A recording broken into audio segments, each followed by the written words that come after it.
قصص الانبیاء میں آج ہم سنیں گے نوح علیہ السلام کا واقعہ۔ نوح علیہ السلام اللہ کے ایک ایسے پیغمبر تھے جو تقریباً 950 سال تک زندہ رہے اور اللہ کے طرف لوگوں کو دعوت دی۔ اگر قصص الانبیاء میں انٹرسٹ ہے تو پلیز میرے چینل کو سبسکرائب کر دیجیے۔ تو چلیے شروع کرتے ہیں with the real life story prophet نوح علیہ السلام۔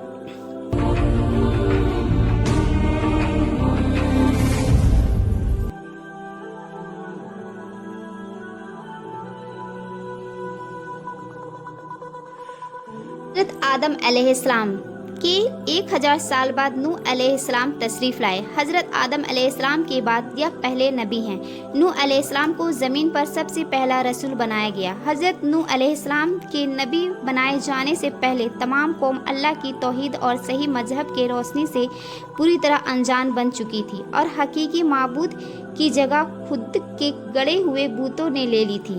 پھر اللہ تعالیٰ نے انہی میں سے نوح علیہ السلام کو نبی رسول بنا کر بھیجا۔ نوح علیہ السلام نے اپنی قوم کو حق کی طرف پکارا اور سچے مذہب کی دعوت دی، لیکن قوم نے منع اور نفرت و حقارت کے ساتھ انکار کر دیا۔ قوم کے امیر و سرداروں نے ان کے جھٹلانے اور ان کے ذلیل کرنے کا کوئی پہلو نہیں چھوڑتے تھے۔ نوح علیہ السلام کو ہر طرح کے ظلم اور توہین کیا کرتے تھے، جن کو نہ ہم سے دھن دولت نہ برتری حاصل ہے، نہ وہ انسانیت کے رتبے میں بلند ہے، نہ وہ فرشتہ ہے۔ ان کو کیا حق ہے کہ وہ ہمارا پیشوا بنے اور ہم ان کے حکم کو مانیں۔ جو غریب اور کمزور لوگ نوح علیہ السلام کے پیچھے چلتے تھے ان کا کہا مانتے تھے، جو لوگ اپنے آپ کو عزت و رتبہ والے سمجھتے تھے وہ نوح علیہ السلام کو کہتے تھے، پہلے اپنے غریب قوم کو اپنے پاس سے نکال دے، پھر تمہاری بات سنیں گے، کیونکہ ہم کو ان سے گھن آتی ہے، ہم اور یہ ایک جگہ نہیں بیٹھ سکتے۔ حضرت نوح علیہ السلام ان کا ایک ہی جواب دیتے کہ ایسا کبھی نہیں ہوگا، کیونکہ یہ اللہ کے مخلص بندے ہیں۔ اگر میں ان کے ساتھ ایسا معاملہ کروں جن کی تم خواہش رکھتے ہو تو اللہ کے عذاب سے میرے لیے کوئی پناہ گاہ نہیں، میں اس کے دردناک عذاب سے ڈرتا ہوں۔ اللہ کے یہاں اخلاق کی قدر ہے، امیر و غریب کا وہاں کوئی سوال نہیں۔ میں تمہارے پاس اللہ کی ہدایت کا پیغام لے کر آیا ہوں، اور نہ میں غیب دانی کا دعویٰ کیا اور نہ فرشتہ ہونے کا۔ حضرت نوح علیہ السلام نے کہا، تمہیں صحیح راہ پر لانے کے لیے نہ تمہارے مال کی خواہش ہے اور نہ میں تم سے اجرت کا طلبگار ہوں۔ اس خلافت کا حقیقی اجر و ثواب اللہ تعالیٰ کے ہاتھ میں ہے اور وہی بہترین قدر کرنے والا ہے۔ حضرت نوح علیہ السلام نے انتہائی کوشش کی بدبخت قوم سمجھ جائے اور اللہ کے رحمتوں کے پناہ میں آ جائے، مگر قوم نے نہیں مانا اور اپنے گمراہی میں پڑے رہے۔ اور جو لوگ نوح علیہ السلام کے پیچھے چلتے اور بات سنتے تو اسے پکڑ کر مارتے اور ذلیل کرتے۔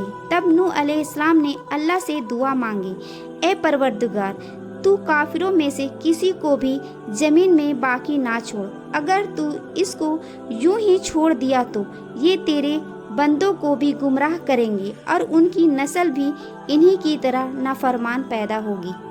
اللہ نے حضرت نوح علیہ السلام کی دعا قبول فرمائی اور اللہ نے کفاروں کو ہلاکت کا اعلان کر دیا۔ اللہ نے حضرت نوح علیہ السلام کو ناؤ تیار کرنے کا حکم دی۔ حضرت نوح علیہ السلام نے جب ناؤ بنانی شروع کی تو کفار نے ہنسی اڑانا اور مذاق بنانا شروع کر دیا۔ جب کبھی ادھر سے گزر ہوتا تو نوح علیہ السلام کو کہتے، جب ہم ڈوبنے لگے تو تم اور تمہارے پیچھے چلنے والے اس ناؤ میں محفوظ رہ کر نجات پا جاؤ گے۔ کیسے مورکھتا والا خیال ہے۔ حضرت نوح علیہ السلام نے ان کے مطابق انہیں جواب دے دیتے اور حضرت اور اللہ کے حکم کے مطابق کاموں میں لگے رہے۔ اللہ تعالیٰ نے ان کو حقیقتوں کا حال پہلے ہی بتا دیا تھا۔ نوح علیہ السلام کی ناؤ 100 سال بننے میں لگی۔ آخر نوح علیہ السلام کی ناؤ بن کر تیار ہو گئی۔ اب اللہ کے وعدے کا وقت قریب آ گیا اور حضرت نوح علیہ السلام نے اللہ کی پہلی نشانی کو دیکھا جس کا ذکر اللہ نے کیا تھا۔